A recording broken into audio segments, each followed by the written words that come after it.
I gotta tell you guys, I think this OTA is one of the good ones. I mean, it's gonna do a good job of smoothing out some of the rough edges in the meta here, and there's a number of significant changes we gotta talk about. It's actually pretty crazy what they've done to a couple of the buffs, and so I can't wait to get into it. But most importantly, we have some major nerfs, and that is coming in the form of Hela's entire archetype getting hit with like 4 cards seeing changes. So let's actually discuss that right off the top here. Now, Hela itself had been overperforming, and simply because of the Scar change.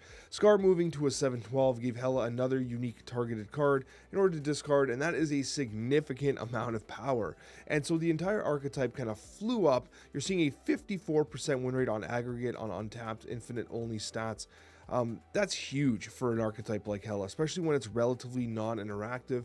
You have nerfs to the likes of Goliath, which could potentially be used to kind of counteract Hela, but you have to kind of guess where the Hela is going to be going, because naturally, they're not playing cards, so they have 3 lanes to play into. Cosmo isn't always as useful either, because for that same reason.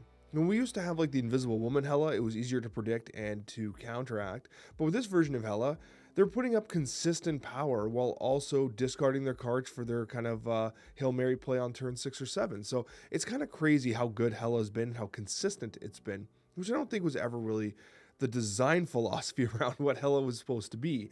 So seeing Hela go from a 6/9 to a 6/6 is important. Although 6/9 is obviously a nice number, 6/6 is a much more reasonable number considering the amount of power that it's outputting right now. And that's not just where it changes.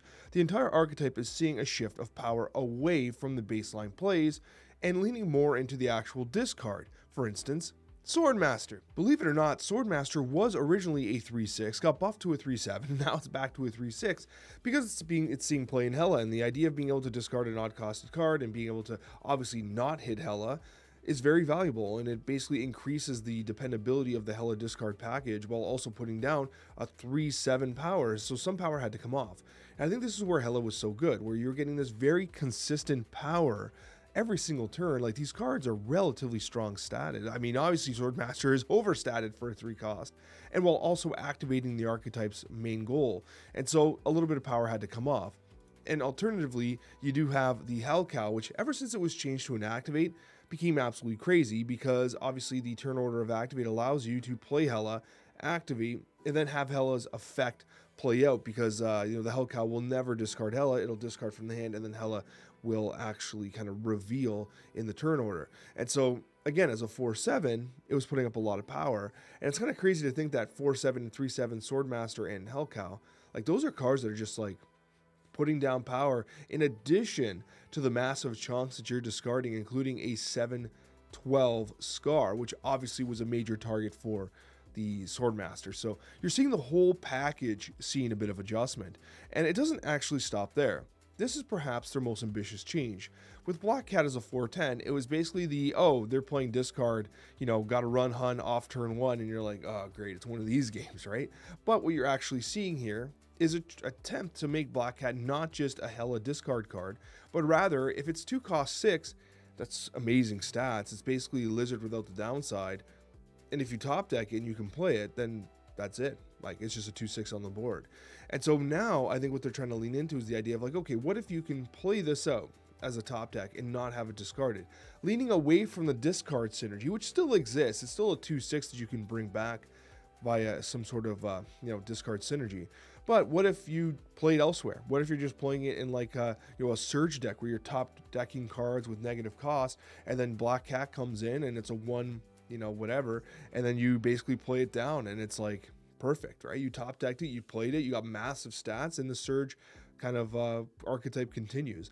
So like, I think Black Cat's change is both in service to upcoming cards, but also trying to see if it can change its identity a little bit towards more of a actual I'm going to play this anywhere card. And again, what you're seeing is a lot of cards see, okay, we got good stats, but we have a major offset. With Lizard, it's a 2/6, but if they fill the location, significant offset. Black Cat, a 2/6, but if you don't play it when you draw it, significant offset, unless of course you can find some synergy with it. Very interesting. I do have it noted as a nerf because I think that obviously it hurts the Hela archetype, but it's a buff to other archetypes that might want to try to play Black Cat. So at the very least, an interesting change nonetheless, and a very significant nerf to the Hela archetype as a whole. Now with Doom 2099, we're talking about the bot specifically. Now, they've targeted Doom 2099 a couple times now. Obviously, the Doombots have become significantly weaker. Doom 2099 itself, if they reduced power on, would have been synergistic with Ravonna, which allows you to get it on turn 3, which is where Doom 2099 actually really shines, right? The Psylocks and the ramps and stuff like that. When you get him out early, then suddenly those bots start to take over the field of play. Now, this is a significant power drop from a 4-1 to a 4-0 on the Doombots, because it means that basically you're negating one bot's worth of buffs, right? Which really takes down their ability to kind of reach for the ceiling, which is what they were doing so effectively. Overall, it's still probably good, but it surprises me that I personally, I've been playing a lot of Marvel Snap with obviously Sanctum and stuff like that. Now that it's gone, but Doom 2099 was not seeing that much play, and based off our untapped base stats, we're seeing about a 6% post infinite play rate. Of course, the win rate is astronomical at 54-55%. It's still an amazing card, but it wasn't seeing the play rate. It was actually dropping significantly since we last saw it. The prior nerf took it out of the meta zeitgeist for some time. And so this is one of those nerfs where I'm kind of yeah, statistically it makes sense, but also it didn't feel like a problem in the current meta. Right? It didn't feel like Doom 2099 was problematic the way Hela was. They absolutely had to target Hela from its play rate perspective. But Doom 2099 didn't quite feel the same way. But despite the fact that it was a major outlier at 4 cost, they're bringing it back in line. It looks as though my 5-star rating on Doom 2099 has proven true. This card has taken 2 nerfs and is still probably just fine, although this is a pretty significant downgrade in terms of its overall power. So the Doombots coming down quite a little bit. Now, this one here is very interesting, and I kind of saw this coming. I think I mentioned it on stream that Captain America's shields, one of its best synergies, was both Attuma and Cull Obsidian. Particularly with Cull Obsidian, I mean, you literally had no downside to playing Cull Obsidian, because with the Captain America shield, it being a 1-0 meant that no matter what, you had a place to play Cull Obsidian. You could even move the shield and play Cull Obsidian to a location that you wanted, or at the very least, even if you didn't draw Sam Wilson, you just play it on where the shield is, and that's significant power. 410 power is insane for almost no downside. And so, really, this is a change to Captain America's shield. It's actually a nerf to Cull Obsidian, and that's why I've kind of highlighted him in red there. They say it's a bug and not a feature, but I guess they must have known that it was going to synergize that way. It's notable that Attuma will still try to destroy the shield and therefore be fine, so the Attuma synergy still remains. So if you want some sort of 410, you still got Attuma, that doesn't change. However, the Cull Obsidian one does. This is a little unfortunate. It's funny because we weren't actually seeing much. I feel like the Cull Obsidian shield play was somewhat dwindling, despite the fact that it was so good and so effective. Even in some of the zoo decks we're seeing Sam Wilson, we weren't even seeing Cull Obsidian making those decks, despite the fact that in my original zoo deck with Sam Wilson, I actually had Cull Obsidian in it. Called this early. But, at the end of the day, is it a necessary change? I don't know. This is an interesting one. What I will tell you, though, Sam Wilson has a 30% meta share is wild, despite the fact there's a 51% win rate based on untapped base statistics. And that 30% meta share was closer to 90% in Sanctum. He was everywhere. Sam Wilson was literally everywhere. And so I guess, is this a nerf that he needed? I don't know, man. I don't know if this is quite enough to take down the meta share. It's just a good card, and of course the loss of synergy with Cull Obsidian will impact the play rate ever so slightly. Now, I've been one of the vocal ones about hating the current Loki design. I'm not going to say that the old design where you just changed your entire hand into OP cards was better, because obviously it was more fun, but it was also very oppressive, it was problematic. But the current version of Loki was the prior current version was entirely reliant on Erisham, and now this version is reliant on, I guess nothing. It kind of seeing absolutely no play at a 1% meta share, which is unfortunate because it is an incredibly fun card and an archetype defining card that has been shifting amongst different archetypes. And so now as a 1-2, okay, now we're talking. Because if you're able to draw this on turn 1, you play it on turn 1, and now you're top decking your opponent's cards discounted, maybe that's enough for it to be its own archetype. I am actually kind of excited about this change. At a 2 cost, he was always kind of awkward. As a 1 cost, he feels like he's his own archetype again. You just top deck your opponent's deck, one negative cost. What can you do with it? That's good. I think that it's at least closer to what the original design consideration of Loki was. I still kind of like the original design where you kind of change the hand, but this feels like a much better approach to kind of encapsulating what Loki was supposed to feel like in the first place, as opposed to the slop he has been for the last several months. So I like this change a lot. It's a good one. Talking about good changes here, Thanos has been floundering for some time. Despite the fact he has a 50% win rate, you're seeing almost no meta share at 3% for what is obviously a big bad and one of the most iconic villains in in Marvel's history. Like, Thanos has to be a playable card simply because he is such a fantastic way to play the game. He's such a unique way to play the game. And realistically, if you're the kind of person who's like, well, like, I'm kind of getting bored on Snap, it's because you're not playing the Thanos, you're not playing the Loki, you're not playing the archetypes that really shift the way the game plays, because those massive shifting archetypes have been so garbage for so long. Like, I feel like people's burnout on Snap would be a little easier to kind of take if Thanos was playable, if Loki was playable, if the monetization wasn't as soul crushing. There's a couple different things here, some of them bigger than others, but at least we're trying to fix two of them with the Loki and the Thanos change. Thanos becoming a 612, honestly, is legit power. 612 is legit, and the new version of Thanos really does revolve around playing those stones out, and Thanos becomes a little more exciting to play at 612, especially when you consider the effects of the stones, and obviously becomes invulnerable with the Soul Stone and stuff like that. So I like this. I like this change a lot. Thanos needed something. He finally got it. And you're also seeing a little bit of a buff to the Space Stone. A 1/2 that draws a card and also allows you to play Thanos wherever he has to go.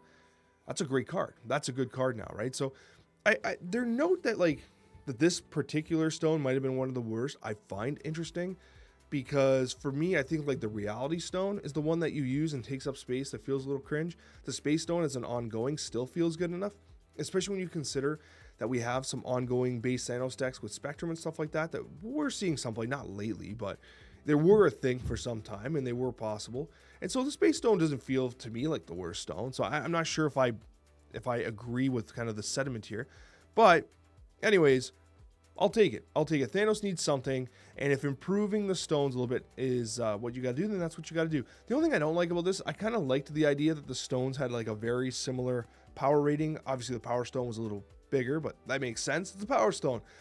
Now we're seeing a little bit of a, they're a little asymmetric, right? Which is not a big deal, but I'm just throwing it out there for the purpose of discussion. But anyways, Thanos overall is getting stronger. This was an interesting one, and I'm glad they're starting to do stuff like this. Now, Destroy, there are times where Destroy is very meta relevant, but over the last 6 months, it's been non-meta relevant. Now, we do have Firehair coming up soon, which is probably going to be more of a mill card. Technically Destroy, but probably more of a mill thing. However, it should synergize with Destroy as well to some degree. Seeing Wolverine go to a 2-2 to a 2-3, I think is significant because it does help with lower collection level players that are playing Destroy-based decks that are trying to compete. Because Destroy, yes, you do have some more expensive synergies. You got the Agony stuff, and yes, I understand. However, relatively speaking, with a couple minor investments, you can get a pretty solid meta Destroy deck going. It's just not competitive, right? Like, you're able to build one of the best versions of that archetype, and it's not competitive. And so, as a result, seeing a little bit of love to Wolverine, I think is great. Iconic character, one of their best redesigns they've ever done in the entire game. Like, Wolverine's redesign was absolutely perfect. And so, as a result, it's a good change. All players benefit from this, and Destroy as a whole has been floundering. And so, this is a very necessary buff to bring one of the most iconic characters in Marvel up to speed. Now, this is one I'm super excited for. As you know, I saw Bruce Banner as having potential. Going from a 25% chance to Hulk out, which is 1 in 4, to a 33% chance to Hulk out, which is essentially 1 in 3, well, 33.33 repeating, of course, chance to Hulk out. That's better than what we usually do. But anyways, I couldn't help myself. I'm sorry. Shout out to everyone in the comments that got that reference. But this is actually a huge change because I felt like with Luna Snow's buff, with his Bruce Banner buff, I think High Evo could be in a position to be legit. The High Evo decks that I was testing were by no means bad decks. They just weren't great decks. And I think that's one of the problems with the current Marvel Snap meta, is you have these great decks that they're really oppressive. Like the Hela deck, for like up until now, was great, and playing it felt great. Whereas High Evo was good, but it didn't compete with what Hela was doing. And so the top skewed the mid-range. Now, Bruce Banner might bring a lot of power back to that Evo archetype, because the 33% chance to Hulk out is significant. Of course, you're still going to get scammed. It's still going to be frustrating. But a major important thing here is, and one of the synergies that was kind of frustrating is Misty Knight. I play a ton of Evo. Like, I'm a Evo lover.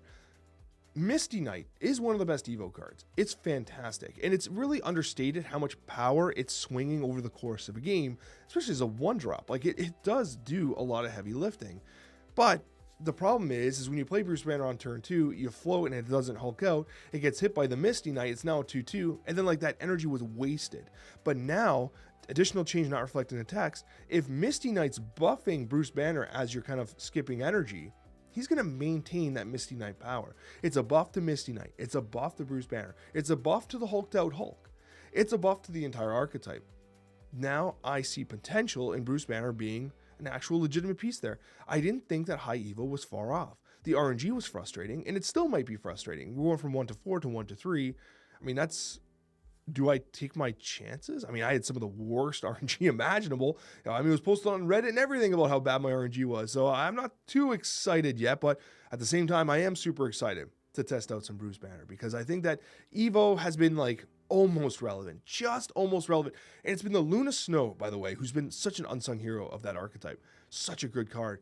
And Bruce Banner now suddenly is having a significant buff. Just might get it there. I'm excited to give it a shot. Thank you so much for watching, guys. I sincerely appreciate every single one of you. Click the next video here on screen if you want to see some more Marvel Snap content. Hit the like button if you haven't already, and we'll see you on that next one.